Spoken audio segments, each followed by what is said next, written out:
Sejumlah kepala daerah resmi dilantik oleh masing-masing gubernur di wilayahnya. Wali Kota Medan dan Bupati Kota Waringin Timur dua di antaranya. Lalu apakah tantangan kepala daerah baru di kondisi Indonesia saat ini dan apa yang dibutuhkan masyarakat dengan terpilihnya kepala daerah baru tersebut? Selengkapnya kami hadirkan dalam dialog Nusantara Petang berikut ini.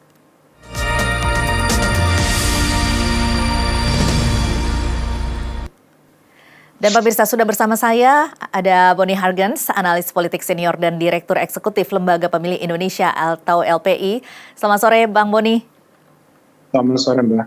Ya, Bang Boni, ini sudah terpilih sejumlah wali kota dan bupati dan juga sudah dilantik secara resmi. Secara garis besar, apa tantangan para kepala daerah saat ini?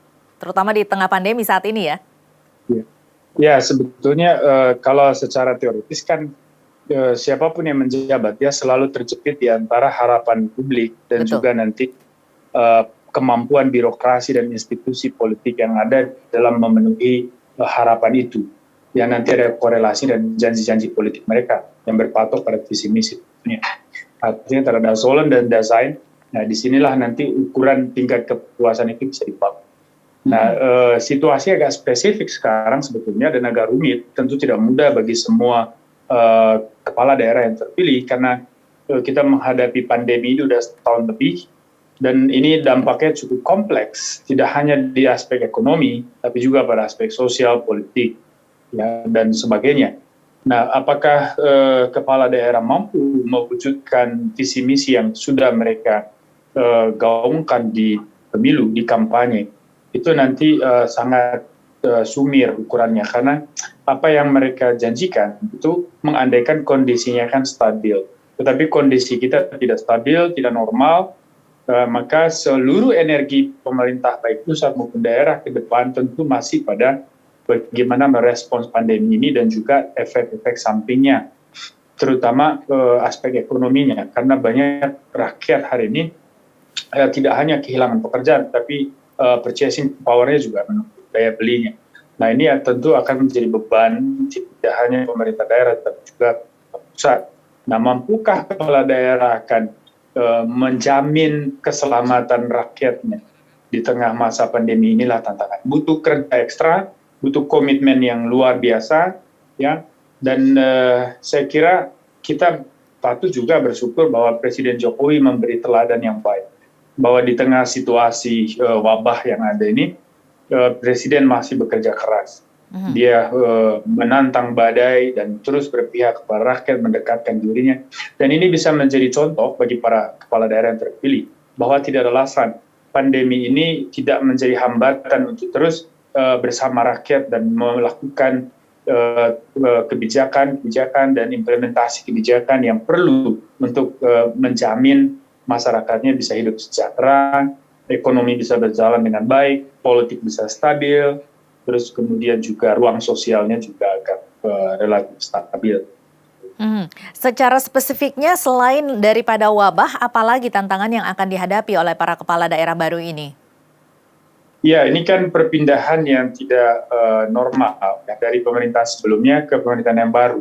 Ya, sementara pemerintahan sebelumnya tentu banyak PR yang mereka sisakan, banyak piring kotor yang juga memang harus dicuci oleh pemerintah baru. Ya, ini berkaitan bisa dengan aspek anggarannya, begitu juga dengan kebijakan-kebijakan. Ada beberapa kebijakan di pemerintahan sebelumnya yang tentu tidak bisa dijalankan karena alasan pandemi. Nah, ini bagaimana respons dari kepala daerah baru nanti terhadap kebijakan tersebut. Ya. Terus kemudian juga ya kita tahu bahwa tidak hanya perkara soal pandemi hari ini ya, kita bicara juga soal gejolak-gejolak sosial yang muncul di banyak tempat. Ya, terutama untuk nanti kepala daerah yang di mana daerahnya itu punya masalah sosial, entah konflik politik, entahkah itu konflik horizontal yang berkaitan dengan masalah saran. Yeah. Nah ini mampukah kepala daerah menjamin adanya toleransi di sana, adanya koeksistensi yang betul-betul damai dalam bingkai NKRI Pancasila. Karena saya perhatikan ada beberapa daerah memang yang isunya masih cukup panas, ya dari sisi sosial ya setelah pembubaran FPI, pembubaran HTI juga. Ini reintegrasi masyarakat dari kelompok yang bekas Hizbut Tahrir bekas pendukung FPI dengan mereka yang bukan. Ini reintegrasi ini kan juga membutuhkan upaya politik dan political will. Nah, sehingga nanti ini bisa menjadi PR juga buat kepala daerah yang baru. Saya kira itu, Mbak. Iya, terkait dengan menantu presiden ini Bobi Nasution yang baru saja resmi dilantik menjadi wali kota Medan. Ini kalau di Medan sendiri tantangannya apa, Bang? Ya, Medan ini kan kota yang menjadi simbol kemajuan satu provinsi, Provinsi Sumatera Utara. Apa yang terjadi di Medan tentu menjadi cerminan bagi apa yang terjadi di kabupaten lain di satu provinsi. Dan karena ini kota Madia, di mana juga menjadi kota provinsi, tentu nanti relasi antara pemerintah kota dengan pemerintahan provinsi itu juga akan mempengaruhi kinerja dari kepala daerah yang baru. Sehingga nanti memang butuh dialog, butuh komunikasi, sinergi, koordinasi antar lintas sektor itu juga perlu nanti ya antara Pak Bobi dengan Pak Gubernur Rahmayadi dan juga yang kabupaten tetangganya itu juga perlu karena pembangunan tidak berdiri sendiri, tentu ada korelasi dengan daerah-daerah lain. Ya terutama misalnya soal transfer komoditas.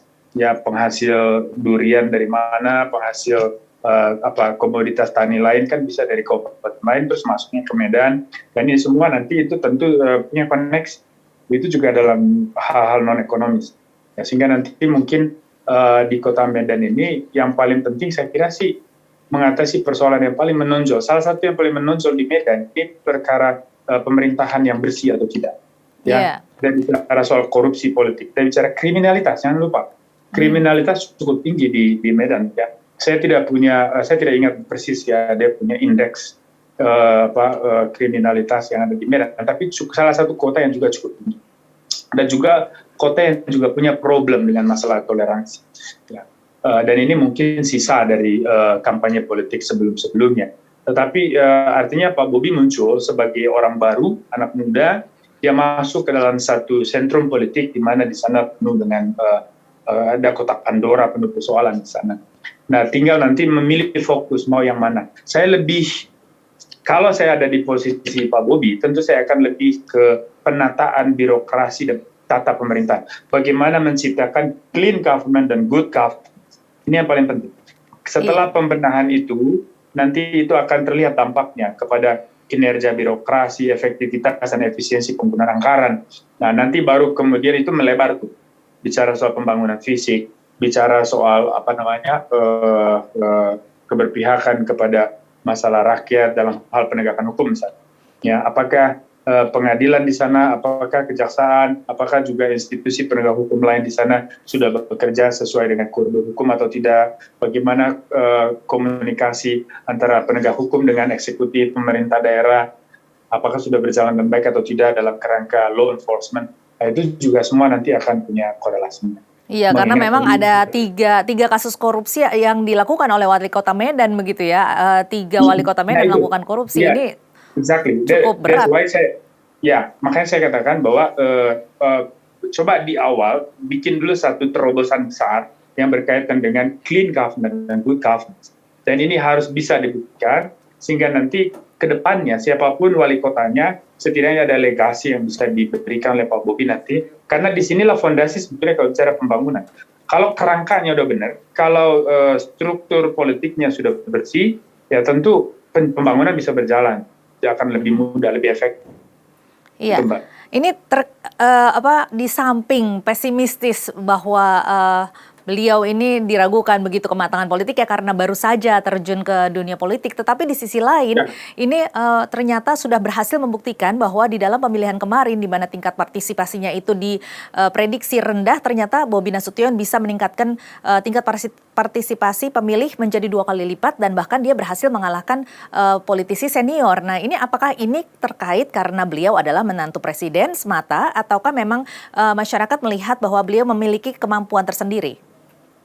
Sebetulnya tidak ada hubungan sih dengan Pak Jokowi secara substantif ya. Karena saya melihat, pertama kita harus lihat dulu lingkungan politik ini secara global. Ini kan persepsi politik, preferensi politik pemilu sudah tidak lagi dipengaruhi oleh infrastruktur konvensional lah. apapun itu kita sebut. Ya, karena sekarang otoritas ada di tangan individu. Dengan kebangkitan teknologi internet dan sebagainya, orang ini kemudian menjadi tuan atas dirinya sendiri, dan dia bisa beropini apapun terhadap negara, tentang apapun yang menjadi aktivitas di ruang publik. Sehingga kemenangan Bobby menurut saya justru kemenangan dari kebebasan dari individu di dalam era industri teknologi 4.0 atau apapun tersebut. Nah, maka saya tidak akan pesimis dengan Pak Bobby sebagai anak muda yang baru muncul ke politik. Justru saya melihat ini peluang besar karena dengan dia muda, dia punya gagasan baru dan dia tidak punya beban masa lalu. Saya kira Pak Bobby nanti akan lebih leluasa langkahnya di dalam melakukan pembenahan terobosan-terobosan baru. Dia tergantung apakah nanti dia mampu mewujudkan itu. Karena dia sudah punya semuanya. Dia punya skill, dia punya latar belakang pendidikan yang memadai. Saya kira dia juga sangat memahami daerahnya. Pak Bobby ini kan juga dari darah biru di daerah Medan, artinya bukan dari keluarga yang tidak tahu tentang masyarakatnya, tetapi justru mereka yang juga bertanggung jawab terhadap masyarakat. Maka saya percaya dengan dukungan partai yang ada, dengan dukungan masyarakat, dan dengan juga orang-orang nanti yang tepat yang ada di dalam lingkarannya, Pak Bobby bisa lah buat terobosan-terobosan yang besar, yang cukup signifikan di Medan. Sekali lagi ya, yang mungkin menjadi prioritas di awal ini, yaitu tadi pemberantasan korupsi, ya, tapi harus dimulai dengan penciptaan regulasi, terus kemudian tata kelola pemerintahan yang bersih dan baik. Baik, Bang Boni, terima kasih sudah bergabung bersama kami di Dialog Nusantara Petang. Selamat sore. Selamat sore, Bang.